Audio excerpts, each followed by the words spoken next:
నవ్య news కి స్వాగతం। ఈ రోజు వార్తలోని ముఖ్యాంశాలు।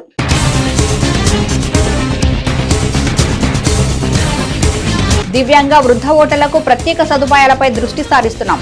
బాపట్ల జిల్లా కలెక్టరేట్ క్యాంపు కార్యాలయంలో జరిగిన జిల్లా స్థాయి కమిటీ సమావేశంలో జిల్లా ఎన్నికల అధికారి కలెక్టర్ రంజిత్ భాషా।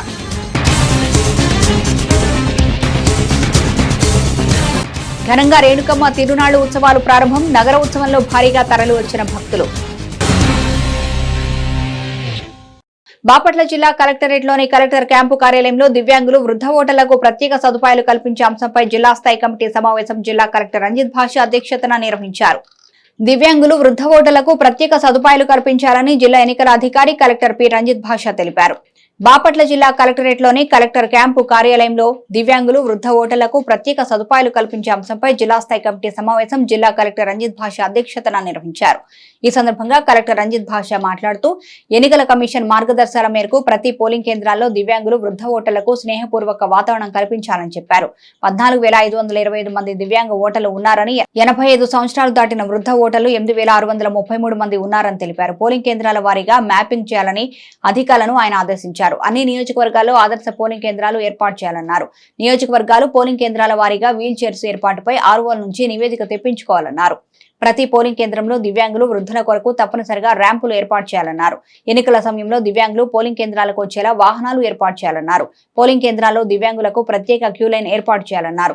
సులభతరంగా ఓటు వేసేలా స్నేహపూర్వక వాతావరణం కల్పించాల్సిన ప్రాథమిక బాధ్యత అధికారులపై ఉందని జిల్లా ఎన్నికల అధికారి రంజిత్ భాషా చెప్పారు। వృద్ధులు దివ్యాంగుల కొరకు హోమ్ ఓటింగ్ విధానాన్ని ఎన్నికల కమిషన్ నూతనంగా ప్రవేశపెట్టిందన్నారు। సక్షం యాప్ లో వృద్ధులు దివ్యాంగులు తమ పేర్లు ముందస్తుగా నమోదు చేసుకునే అవకాశం ఎన్నికల కమిషన్ కల్పించిందన్నారు। హోమ్ ఓటింగ్ విధానంపై 6 నియోజకవర్గాల్లో అధికారులకు శిక్షణ అవగాహన కార్యక్రమాలు చేపట్టాలన్నారు। అలాగే సదరు ఓటర్లు సద్వినియోగం చేసుకునేలా అవగాహన కల్పించాలన్నారు।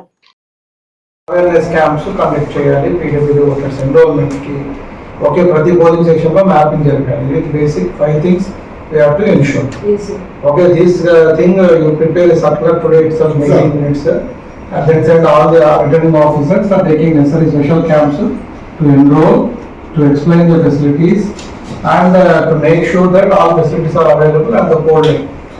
ఇప్పుడు assured minimum facilities మనం ఎలాగో ఇచ్చాం, ఎలాగో ర్యాంప్స్ అన్ని చోట్ల దాదాపు అన్ని చోట్ల పెట్టేశారు। సో రిమైనింగ్ థింగ్స్ ఏమేమి వాళ్ళు చేసుకోవాలి, వీల్ చైర్స్ రెడీగా పెట్టుకోవాలా, మ్యాపింగ్ అంతా అయిపోవాలా, ఇంకా ఏమైనా మిగిలిపోయిన ఓటర్స్ ఎవరైనా ఉంటే వాళ్ళు ఎన్రోల్ చేసుకోవాలి। ఓటు ఇంపార్టెన్స్ ని చెప్తూ ఇవన్నీ కూడా డ్రాపింగ్ ఫెసిలిటీస్, స్పెషల్ క్యూస్ ఇవన్నీ పెడుతున్నట్టుగా అందరు పీడబ్ల్యూడీ ఓటర్స్ చెప్పాలి। వీటితో పాటు వాళ్ళకి హోమ్ ఓటింగ్ కూడా ఉందని చెప్తాను। Home voting is not mandatory కాదు, వాళ్ళు ఓటు పోలింగ్ స్టేషన్కి వచ్చి వేసుకోవచ్చు। వాళ్ళకి రాలేని పరిస్థితి ఏదైనా ఉంటే అప్పుడు హోమ్ ఓటింగ్కి అప్లై చేసుకోవచ్చు, బట్ ఇట్ నాట్ మ్యాండేటరీ। ఖచ్చితంగా ఇంటి దగ్గర వేయాలని రూల్ లేదు। Is only additional option given to the voters. Okay, that you have to tell. So disability officer రాలేదా?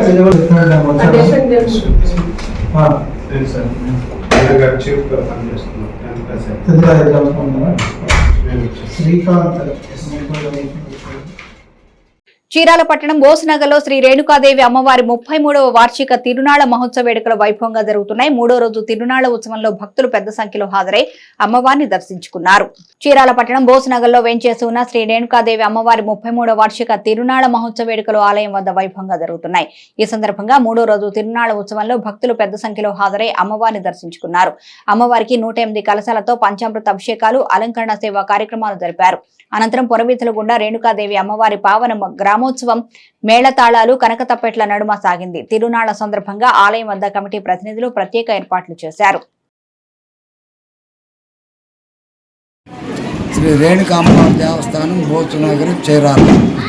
ఈ దేవస్థానంలో 24వ తారీఖు నుంచి 30వ తారీఖు దాకా ఉత్సవాలు జరుగుతాయి।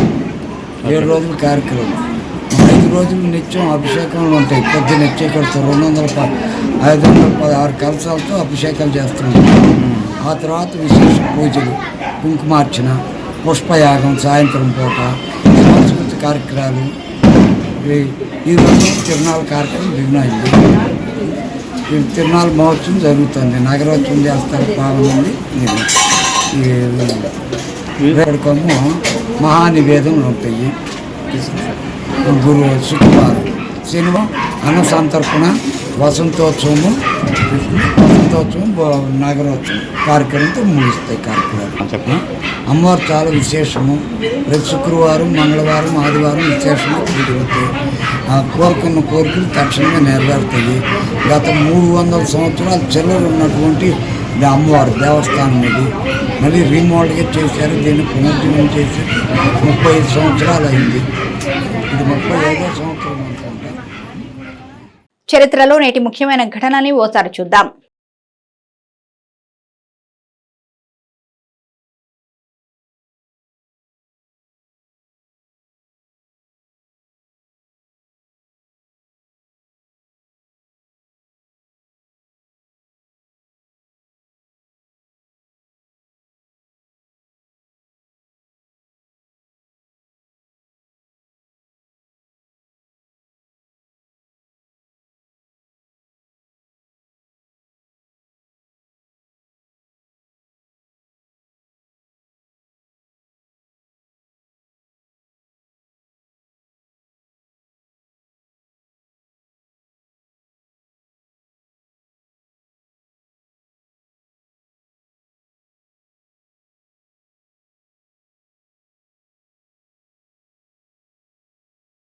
చీరాలపట్నం పాపరాజు తోట శ్రీ రాఘవేంద్ర ఇంగ్లీష్ మీడియం స్కూల్లో 15వ వార్షికోత్సవ వేడుకలు ఘనంగా జరిగాయి. ఈ సందర్భంగా విద్యార్థులచే నిర్మించబడిన పలు సాంస్కృతిక కార్యక్రమాలు అలరింపచేశాయి.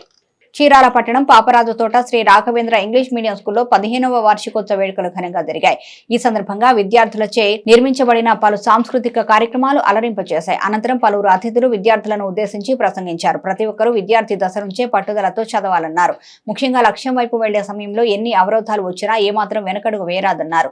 మనిషి తలరాతను మార్చే శక్తి ఒక చదువుకే ఉందని దీన్ని దృష్టిలో పెట్టుకుని ప్రతి విద్యార్థి చదువులో ఆదర్శంగా నిలవాలన్నారు. క్రమశిక్షణ, ఉత్తమ విలువలతో కూడిన విద్య, చక్కని ఉత్తీర్ణత తదితర అంశాల్లో రాఘవేంద్ర స్కూల్ ముందుండడం అభినందనీయమన్నారు. విద్యార్థులు చక్కగా చదివి భవిష్యత్తులో కూడా స్కూలుకు మంచి పేరు తీసుకురావాలని వారు ఆకాంక్షించారు. ఈ కార్యక్రమంలో అతిథులు పవని భాను, చంద్రమూర్తి, పొట్లూరి ఉమామహేశ్వరరావు, నక్కా శ్రీనివాసరావు, సుజాత, వెంకటనారాయణ, ప్రిన్సిపల్ గవిని, మణికుమార్ సిబ్బంది పాల్గొన్నారు. విద్యార్థులను మంచి క్రమశిక్షణ కలిగినటువంటి ఉత్తమమైనటువంటి పౌరులుగా తీర్చిదిద్ది వివిధ ఉద్యోగాలలో, వివిధ వ్యాపారాలలో సెటిల్ అయ్యి వారిని అలా తీర్చిదిద్దడానికి కారకులైనటువంటి మా ఉపాధ్యాయులకు మరి ఒక్కసారి నా హృదయపూర్వక నమస్కారాలు. అలానే ఈ స్కూల్కి తోడ్పాటునిచ్చి స్కూల్ని ఎంకరేజ్ చేసినటువంటి తల్లిదండ్రులందరికీ కూడా నా హృదయపూర్వక నమస్కారాలు. ఈ స్కూల్లో చదివేటువంటి ప్రతి ఒక్క విద్యార్థి కూడా ఫస్ట్ మా స్టాఫ్ కానీ మేము కానీ ఫస్ట్ క్రమశిక్షణ అనేది నేర్పిస్తామండి. డిసిప్లిన్ విషయంలో స్కూల్కి లేట్ వచ్చినా, యూనిఫామ్ లేకపోయినా, అవసరమైతే కొన్ని సందర్భాల్లో తల్లిదండ్రులతో గట్టిగా దెబ్బలాడటం కూడా జరుగుతుంది. తర్వాత వారే అర్థం చేసుకుని మన యొక్క పిల్లల యొక్క అభివృద్ధికి, క్రమశిక్షణకి వారు ఈ విధంగా గట్టిగా స్ట్రిక్ట్గా ఉండడం జరుగుతుంది. అర్థం చేసుకుని మా అందరికీ కోఆపరేట్ చేసినటువంటి తల్లిదండ్రులందరూ కూడా మరి ఒక్కసారి హృదయపూర్వక నమస్కారాలు తెలియజేసుకుంటున్నాను. ఈ 14 సంవత్సరాల్లో మా దగ్గర చదివినటువంటి విద్యార్థులు డాక్టర్స్ ఉన్నారు, ఇంజనీర్లు ఉన్నారు, సాఫ్ట్వేర్లు ఉన్నారు, పోలీస్ డిపార్ట్మెంట్లో చేసే వాళ్ళు ఉన్నారు, వ్యాపారం చేసేటటువంటి విద్యార్థులు ఉన్నారు. అలానే వ్యాపారం చేస్తూ చాలా మంది ఉపాధి కల్పించేటువంటి విద్యార్థులు కూడా ఉన్నారు. దీనికి మా ఉపాధ్యాయులు మేమంతా కూడా చాలా గర్వపడుతూ ఉన్నాం. ఇప్పుడు మేము చేసేటువంటి ఈ విద్యా విధానంలో బట్టి విధానాన్ని సత్తు చెప్పేదానికి మేము చాలా మార్పులు తీసుకురావడం జరిగింది. విద్యా విధానంలో సైన్స్, ఫిజిక్స్ కానివ్వండి, బయాలజీ కానివ్వండి, మేము ఒక కరిక్యులం ఇస్తాం. ఈ 2 daysలో లెసన్ చెప్పాలి, నెక్స్ట్ ల్యాబ్ చేయించాలి, నెక్స్ట్ డిజిటల్ క్లాస్, ఆ లెసన్ డిజిటల్లో పిల్లలకి విజువల్గా చూపించాలి, ఆ నెక్స్ట్ చదివించాలి, ఆ నెక్స్ట్ టెస్ట్ పెట్టాలి. ఈ విధంగా మేము పిల్లలకి తర్ఫీదు ఇవ్వడం జరుగుతుంది.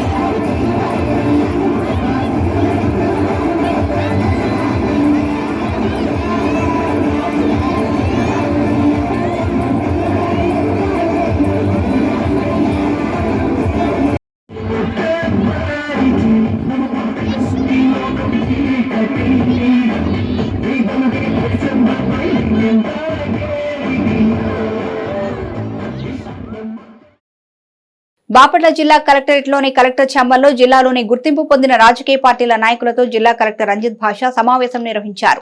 రాజకీయ పార్టీలు అభ్యర్థులు ఇంటింటా ప్రచారం చేయాలంటే ముందస్తు అనుమతులు తీసుకోవాలని బాపట్ల జిల్లా ఎన్నికల అధికారి కలెక్టర్ పి రంజిత్ భాష చెప్పారు. బాపట్ల జిల్లా కలెక్టరేట్లోని కలెక్టర్ ఛాంబర్లో జిల్లాలోని గుర్తింపు పొందిన రాజకీయ పార్టీల నాయకులతో జిల్లా కలెక్టర్ రంజిత్ భాష సమావేశం నిర్వహించారు. ఈ సందర్భంగా కలెక్టర్ మాట్లాడుతూ ఎన్నికల ప్రవర్తన నియమావళి అమల్లో ఉన్నందున ఎన్నికల కమిషన్ మార్గదర్శకాలు తప్పనిసరిగా అనుసరించాల్సి ఉందని స్పష్టం చేశారు.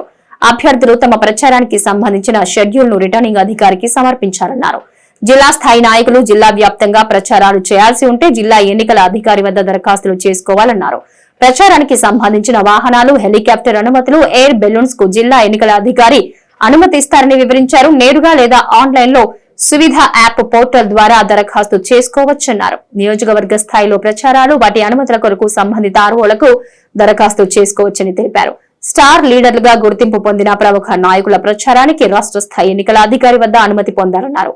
మే నెల 11వ తేదీ వరకు మాత్రమే ప్రచారాలకు అనుమతి ఉంటుందన్నారు. నిబంధనలు సక్రమంగా పాటించడం లేదనే ఫిర్యాదులు అందుతున్నాయని, ఎన్నికల ప్రవర్తన నియమావళి ఉల్లంఘిస్తే చర్యలు తప్పవని హెచ్చరించారు. పార్లమెంటు, శాసనసభ ఎన్నికలు సమీపించిన నేపథ్యంలో ఓటర్ల జాబితాలో సవరణలకు గడువు ముగిసిందని జిల్లా ఎన్నికల అధికారి కలెక్టర్ రంజిత్ భాష తెలిపారు. ఫామ్ 7, ఫామ్ 8 లో తొలగింపులపై దరఖాస్తుల విచారణ ప్రక్రియ ముగిసిందన్నారు. ఇక నుంచి కేవలం ఫామ్ 6, ఫామ్ 8 లో షిఫ్టింగ్ ఆఫ్ రెసిడెన్సీ కింద ఏప్రిల్ 15వ తేదీలోగా నమోదైన దరఖాస్తులను మాత్రమే విచారిస్తామన్నారు. కన్సర్న్ ఆఫీసర్స్ ని కన్సల్ట్ అయ్యి వాళ్ళతో అడిగిన తర్వాత డీటెయిల్స్ తీసుకొని అప్లై చేస్తే తొందరగా అవుతుంది, ఈజీగా అవుతుంది. సో పర్మిషన్స్ అన్ని మీరు సువిధాలో పెట్టుకోవచ్చు, లేదు డైరెక్ట్గా మాన్యువల్గా ఇచ్చినా ఓకే, బట్ సువిధాలో పెట్టుకుంటే ఆన్లైన్లో ఉంటుంది, రికార్డెడ్ ఉంటుంది. Okay, so this is about permissions. ఇప్పుడు మీకు ఫర్దర్గా మీ పర్చూజ్ లాస్ట్ టైం మీరు అడిగారు కదా, 100 EVM షిఫ్టింగ్కి పర్మిషన్ వచ్చింది స్టేట్ ఎలక్షన్ కమిషన్ నుంచి. అంటే మీకు కూడా చెప్పాలి, జెడ్పీటీసీ ఎలక్షన్స్ కోసం ఒక 100 EVMలు ఈవీఎం చేత చేయాలి అనే ఉద్దేశంతో మామూలుగా బ్యాలెట్ పేపర్ జరుగుతుంది. సో 100 EVMs ఇప్పుడు మనకి అక్కడే మనకి డిస్ట్రిబ్యూషన్ సెంటర్ అన్నీ ఉన్నాయి కాబట్టి మళ్ళీ అవి రెండు కలవకూడదు కాబట్టి ఆ మోడల్ వేరు, ఈ మోడల్ వేరు షిఫ్ట్ చేయడానికి ఏర్పాటు చేస్తాను. అది కూడా ఒక నోటీస్ పొలిటికల్ పార్టీస్ ఇవ్వాలని చూడండి. I don't know mandatory amount, ఒకసారి చూసుకొని చేయమని చెప్పండి బాపట్ల ఆర్డీఓ గారికి. Is the RO. Okay, so this is regarding shifting. So remaining things ఏమైనా ఉన్నాయా మీ దగ్గర? వేటపాలెం దేశాయిపేటలో చేనేత కులాల సదస్సు జరిగింది. ఈ సందర్భంగా హాజరైన పొన్నూరు మాజీ మున్సిపల్ చైర్మన్ డాక్టర్ సజ్జా హేమలత స్వతంత్ర అభ్యర్థిగా చీరాల బరిలో ఉంటానని స్పష్టం చేశారు. వేటపాలెం దేశాయిపేటలో చేనేత కులాల సదస్సు జరిగింది. ఈ సందర్భంగా హాజరైన డాక్టర్ సజ్జా హేమలత స్వతంత్ర అభ్యర్థిగా బరిలో ఉంటారని స్పష్టం చేశారు. ఈ సందర్భంగా ఆమె మాట్లాడుతూ చేనేతలంతా కలిసికట్టుగా ఒకే నినాదంతో ముందుకు వెళ్లాలని కోరారు. ముఖ్యంగా పార్టీలతో సంబంధం లేకుండా చీరలలో చేనేతల బలాన్ని, ఐక్యతను నిరూపించాలని స్పష్టం చేశారు. 40 ఏళ్ల తరువాత కూడా చేనేతలకు ఎటువంటి రాజకీయ అవకాశాలు నేటికీ లేవన్నారు. పార్టీలు చేనేతలను నమ్మనప్పుడు చీరలలో చేనేతల సత్తా ఏంటో ఖచ్చితంగా నిరూపించాల్సిన అవసరం వచ్చిందన్నారు. ఈ కార్యక్రమంలో చేనేత సంఘాల నాయకులు, గ్రామ ప్రజలు ఉన్నారు. వాళ్ళు దీన్ని పునర్సమీక్షించి చీరాల నియోజకవర్గం మరి అసెంబ్లీ అభ్యర్థిని మారిస్తే అందరికీ ఓకే. లేని పక్షంలో పదే పదే మేము ఈ అవమానాలు సహించలేము, ఈ మభ్యపెట్టే మాటలు మేము వినం, మేము ఇండిపెండెంట్గా వేస్తాం. ఆత్మాభిమానం, ఆత్మగౌరవం కోసం ఎంతకన్నా ముందుకెళ్తారని చెప్పేసి నిరూపించుకుంటాం.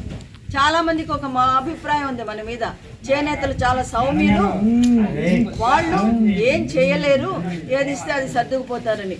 ఏమల్లో సౌమ్యం ఉండాల్సిందే. సౌమ్యం లేకుండా ప్రతిదానికి ఎదుటాల మీద పడి తిరగబడి తన్నే ఇది కరెక్ట్ కాదు కదా. పద్ధతిగా ఉంటాం మనం. సౌమ్యత అనుకోని వాళ్ళు ఏమన్నా అనుకోని పద్ధతిగా ఉంటాము, ధర్మం ఆలోచిస్తాము, ఎట్లా వెళ్తే న్యాయం అనేది ఆలోచిస్తాం. అంతే తప్ప ఒకళ్ళని ఏదో చేయాలనే ఉద్దేశం మనకెప్పుడు లేదు. కానీ పార్టీలు ఒకటి గుర్తుంచుకోవాలి, చేనేతల్లో సౌమ్యమే కాదు శౌర్యం ఉంది. తప్పనిసరిగా పార్టీలు దీన్ని గుర్తుంచుకోవాలని చెప్తున్నాను. చేనేతలను అంత తక్కువగా అంచనా వేయకండి, చులకనగా చూడకండి. అవసరమైతే తిరగబడే జాతి చేనేత అనేది. నేటి తిరుమల తిరుపతి సమాచారాన్ని ఓసారి పరిశీలిద్దాం. తిరుమల శ్రీవారి ఆలయంలో ఏప్రిల్ నెలలో జరగనున్న విశేష పర్వదినాల వివరాలను టీటీడీ వెల్లడించింది. ఏప్రిల్ 5న అన్నమాచార్య వర్ధంతి, 7న మాస శివరాత్రి, 8న సర్వ అమావాస్య, 9న క్రోధినామ సంవత్సర ఉగాది. శ్రీవారి ఆలయంలో ఉగాది ఆస్థానం కార్యక్రమాలను నిర్వహిస్తున్నట్లు అధికారులు వివరించారు. 11న మత్స్య జయంతి, 17న శ్రీరామనవమి ఆస్థానం, 18న శ్రీరామ పట్టాభిషేకాస్థానం, 19న సర్వ ఏకాదశి, 21 నుంచి 23వ తేదీ వరకు వసంతోత్సవాలను అంగరంగ వైభవంగా నిర్వహించనున్నామని పేర్కొన్నారు. చీరాల పట్టణం ఎన్జీఓ కార్యాలయంలో చేతి వృత్తిదారుల సమన్వయ కమిటీ ఆధ్వర్యంలో రౌండ్ టేబుల్ సమావేశం జరిగింది. ఈ సందర్భంగా కడప జిల్లాలో ప్రభుత్వ విధానాల వలన బలైన చేనేత బాధిత కుటుంబం మృతికి రాష్ట్ర ప్రభుత్వమే బాధ్యత వహించాలని నాయకులు డిమాండ్ చేశారు. చీరాల పట్టణం ఎన్జీఓ కార్యాలయంలో చేతి వృత్తిదారుల సమన్వయ కమిటీ ఆధ్వర్యంలో రౌండ్ టేబుల్ సమావేశం జరిగింది. ఈ సందర్భంగా కడప జిల్లాలో ప్రభుత్వ విధానాల వల్ల బలైన చేనేత బాధిత కుటుంబం మృతికి రాష్ట్ర ప్రభుత్వమే బాధ్యత వహించాలని నాయకులు డిమాండ్ చేశారు. చేనేత కార్మిక సంఘం రాష్ట్ర కార్యదర్శి పిల్లలమర్రి బాలకృష్ణ మాట్లాడుతూ కడప జిల్లాకు చెందిన పాల సుబ్బారావు తమకు చెందిన 3 ఎకరాల భూమి కట్టా శ్రావణి అనే పేరుతో ఆన్లైన్ రిజిస్టర్ అవ్వడం గమనించి తమ భూమిని తమ పేరుపై మార్చాలని రెవెన్యూ అధికారులను కోరారన్నారు. ఊరకనే వచ్చిన భూమిని కాజేయాలనే నెపంతో శ్రావణి బంధువులు స్థానిక అధికార పార్టీ నేతల సహకారంతో సుబ్బారావు కుటుంబాన్ని వేధించడం జరిగిందన్నారు. ఇలా సుబ్బారావుకు చెందిన భూమిని చేజిక్కించుకోవాలనే నెపంతో రెవెన్యూ అధికారులు, అధికార పార్టీ నాయకులు కలిసి సుబ్బారావు కుటుంబ సభ్యులను హతమార్చారన్నారు. పైగా దీన్ని ఆత్మహత్యలుగా చిత్రీకరిస్తూ చేతులు దులుపుకోవడం జరిగిందని ఆరోపించారు. ఈ ఘటనపై సమగ్ర విచారణ జరిపి దోషులపై కఠిన చర్యలు తీసుకోవాలని డిమాండ్ చేశారు. ఈ కార్యక్రమంలో కొండయ్య, బాబురావు, యేసురత్నం, శివరాం ప్రసాద్ తదితరులు పాల్గొన్నారు. కడప జిల్లా వల్లిపేట మండలం మాధవరం గ్రామంలో పాల సుబ్బారావు అనేటువంటి చేనేత కుటుంబం అతను కొన్నటువంటి భూమిని అది అమ్ముకోవాల్సిన అవసరం వచ్చి కరోనా టైంలో అప్పులు పాలైపోయి అప్పులు తీర్చలేక ఆ భూమిని అమ్ముకోవాలని చెప్పి అమ్ముకోవడానికి ప్రయత్నం చేసిన సందర్భంలో వారి భూమి వారి పేరుతో లేకుండా కట్టా శ్రావణి అనే పేరుతో మారడంతో ఆ పేరు నుంచి మళ్ళీ సుబ్బారావు గారి పేరు మీద మార్చడానికి సంవత్సరం పాటు తిరిగినా కానీ అధికారులు మార్చకుండా ఉన్నటువంటి నేపథ్యంలో గత్యంతరం లేని పరిస్థితిలో ఆత్మహత్య చేసుకోవడం జరిగింది. ఈ చనిపోయిన తర్వాత పాప అనాథ అయిపోయింది కాబట్టి ఆ పాపకి రాష్ట్ర ప్రభుత్వం 3 కోట్ల రూపాయలు వెంటనే ఫిక్స్డ్ డిపాజిట్ చేయాలని మేము కోరుతా ఉన్నాం. అదేవిధంగా సుబ్బారావు గారి భూమిని ఆ భూమిని మొత్తం మార్చేసి పేర్లన్నీ మార్చేసి ఆ 3 ఎకరాల భూమిని కూడా ఆ పాప పేరుతో రిజిస్టర్ చేయాలని చెప్పి మరో డిమాండ్గా చేస్తా ఉన్నాం. అదేవిధంగా ఈ రెవెన్యూ అధికారులు ఎవరైతే ఉన్నారో కింద నుంచి పై వరకు వాళ్ళందరినీ ఉద్యోగానికి బర్తరఫ్ చేసి కఠినంగా శిక్షించాలని చెప్పి ఈ రౌండ్ టేబుల్ సమావేశం డిమాండ్ చేస్తూ ఆ కుటుంబానికి ఎక్స్గ్రేషియా ఇవ్వాలి. ఏదైతే పొలం మీద వాళ్ళు కొట్లాడి గుర్తించారో ఆ పొలం ఆ అమ్మాయి వాళ్ళకి ఆ కుటుంబానికి చెందాలి. దీనికి సంబంధించిన పైనుంచి ఆర్టీఓ కానించి దిగువ నుండి అధికారుల వరకు అందరి మీద చర్యలు తీసుకోవాలి. ఇలా చర్యలు తీసుకుంటేనే ఇలాంటి ఘటనలు పునరావృతం కాకుండా ఉండేది ఈ సమావేశం ఏకగ్రీవంగా అందరూ చెప్పిన అంశాన్ని తీర్మానించారు. వార్తలోని నేటి అంతర్జాతీయ, జాతీయ, రాష్ట్ర ముఖ్యమైన అంశాలను ఓసారి పరిశీలిద్దాం. ప్రముఖ కాగ్నిటివ్ సైకాలజిస్ట్, నోబెల్ అవార్డు గ్రహీత డానియల్ కాహ్నెమాన్ కన్నుమూశారు. మనుషులు నిర్ణయాలు తీసుకునే విధానంపై లోతైన పరిశోధనలు చేసి ప్రపంచవ్యాప్తంగా గుర్తింపు పొందారు. కాహ్నెమాన్ మృతిపై ఇజ్రాయెల్ అధ్యక్షుడు బెంజమిన్ నెతన్యాహు విచారం వ్యక్తం చేశారు. ఓ అత్యున్నత మేధావిని కోల్పోయామని, ఆయన పరిశోధన చరిత్రలో నిలిచిపోతుందన్నారు. మనుషులు వాస్తవాలను ఎలా గ్రహిస్తారు అనే విషయంలో ఆయన చేసిన పరిశోధన విప్లవాత్మకమైన మార్పులకు కారణమైందని పేర్కొన్నారు. ఆయన తదనంతరం పరిశోధన మానవాళికి ఎంతో ఉపయోగపడతాయని, భావితరాలకు స్ఫూర్తిగా నిలుస్తాయన్నారు. కోల్కతా విమానాశ్రయంలో రన్వేపై 2 విమానాలు ఢీకొట్టాయి. బుధవారం జరిగిన ఈ సంఘటనలో ఎలాంటి నష్టం వాటిల్లకపోవడం అంతా ఊపిరి పీల్చుకున్నారు. ఇండిగో, ఎయిర్ ఇండియా విమానాలు ఒకదానికొకటి ఢీకొట్టాయి. బుధవారం మధ్యాహ్నం ఇండిగో విమానం బీహార్లోని దర్భంగా వెళ్లడానికి క్లియరెన్స్ కోసం వేచి ఉంది. అయితే అదే సమయంలో ఎయిర్ ఇండియా ఎక్స్ప్రెస్ ఆగి ఉన్న ఇండిగో విమానాన్ని ఢీకొట్టింది. ఈ సమయంలో ఇండిగో విమానంలో ఏకంగా 135 మంది ప్రయాణికులు ఉన్నారు. వీరితో పాటు 4 చిన్నారులు కూడా ఉన్నారు. ఎలాంటి ప్రమాదం జరగలేదు. త్రుటిలో పెను ప్రమాదం తప్పినట్లయింది. ఏపీ సీఎం వైసీపీ అధినేత వైఎస్ జగన్మోహన్ రెడ్డి ఎన్నికల రణరంగంలోకి అడుగుపెట్టారు. మేమంతా సిద్ధమంటూ బస్సు యాత్రకు శ్రీకారం చుట్టారు. మొదటి రోజే ఊహించని రెస్పాన్స్ వచ్చింది. సీఎం జగన్ రెండో రోజు బస్సు యాత్ర కొనసాగుతోంది. ఉదయం ఎనగుంట్ల ప్రజలతో ముఖాముఖి కార్యక్రమంలో పాల్గొన్నారు. సంక్షేమ పథకాల లబ్ధిదారులతో దాదాపు గంటకు పైగా మాట్లాడారు. అక్కడి నుంచి దీపగుంట్లకు చేరుకున్నారు. బగుంట్ల నుంచి నూనెపల్లి క్రాస్ దగ్గరకు చేరుకొని అక్కడ భోజన విరామం తీసుకుంటారు. సాయంత్రం 4:30కు నంద్యాల ప్రభుత్వ డిగ్రీ కాలేజ్ మైదానంలో మేమంతా సిద్ధ సభలో పాల్గొంటారు. జగన్ 3/5 సభ ద్వారా పాణ్యం, సుగాలిమిట్ట, హుసేనాపురం, ఓర్వకల్, నన్నూరు, పెద్దటేకూరు, చిన్నకొట్టాల, నాగలాపురం మీదుగా పెంచిగలపాడులో నైట్ క్యాంపుకు చేరుకుంటారు సీఎం జగన్. జగన్ బస్సు యాత్రకు రెండో రోజు కూడా ప్రజల నుంచి ఊహించని రెస్పాన్స్ వచ్చింది. సీఎం జగన్ నేరుగా తమ వద్దకే రావడంతో అన్ని వర్గాల ప్రజలను ఆయన చూసేందుకు బారులు తీరుతున్నారు. జపాన్ కార్ల తయారీ సంస్థ Toyota Kirloskar Motors selected model కార్ల ధరలు 1% పెంచనున్నట్లు ప్రకటించింది. ఏప్రిల్ 1వ తేదీ నుంచి పెంచిన ధరలు అమల్లోకి వస్తాయని గురువారం తెలిపింది. ఇన్పుట్ కాస్ట్, నిర్వహణ ఖర్చులు పెరగడంతో ధరలు పెంచక తప్పడం లేదని పేర్కొంది. ఏడాది టయోటా కిర్లోస్కర్ తన కార్ల ధరలు పెంచడం ఇది రెండోసారి. ఇంతకు ముందు జనవరిలో తొలిసారి కార్ల ధరలు పెంచేసింది. హ్యాష్ బ్యాక్ మోడల్ గ్లాన్జా నుంచి ప్రీమియం ఎస్యూవీ ఫార్చునర్ కార్ల ధరలు 6.86 లక్షల వరకు పెరుగుతాయని తెలిపింది. పెరిగిన ధరలు Hilux, Innova Hycross, Innova Crysta, Urban Cruiser, Hyryder వంటి ధరలు కూడా పెరుగుతాయి. ఐపీఎల్లో ముంబై ఇండియన్స్ జట్టుకు ఈసారి ఏడాది వరుసగా రెండో ఓటమి ఎదురైంది. సన్ రైజర్స్ తో బుధవారం జరిగిన మ్యాచ్ లో ఆ జట్టు తీవ్రంగా పోరాడినా ఓటమి తప్పలేదు. దీంతో ముంబై కెప్టెన్ హార్దిక్ పాండ్యాపై ట్రోలింగ్ జోరందుకుంది. ఆ జట్టుకు పాండ్యా కొత్తగా సారథ్య బాధ్యతలు చేపట్టారు. ఫస్ట్ మ్యాచ్ లో కొన్ని తప్పుల వల్ల పాండ్యాపై ప్రెజర్ పెరిగింది. ఇక రెండో మ్యాచ్ లోనూ ప్రత్యర్థి జట్టు భారీ స్కోర్ చేయడంతో పాండ్యాపై ఒత్తిడి మరింత డబుల్ అయింది. ఇక సోషల్ మీడియాలో అతనిపై మీమ్స్ జోరందుకున్నాయి. మేటి ముంబై జట్టు వరుసగా రెండో ఓటమి ఎదుర్కోవడంతో ఆ జట్టు యాజమాన్యంపై కూడా ఒత్తిడి పెరిగింది. నవ్య న్యూస్ ముగించే ముందు ముఖ్యాంశాలు మరోసారి.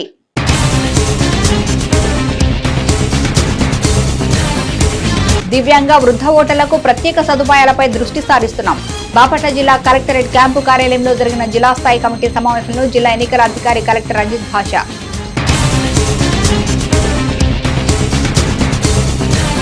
ఘనంగా రేణుకమ్మ తిరునాళ్లు ఉత్సవాలు ప్రారంభం. నగర ఉత్సవంలో భారీగా తరలి వచ్చిన భక్తులు.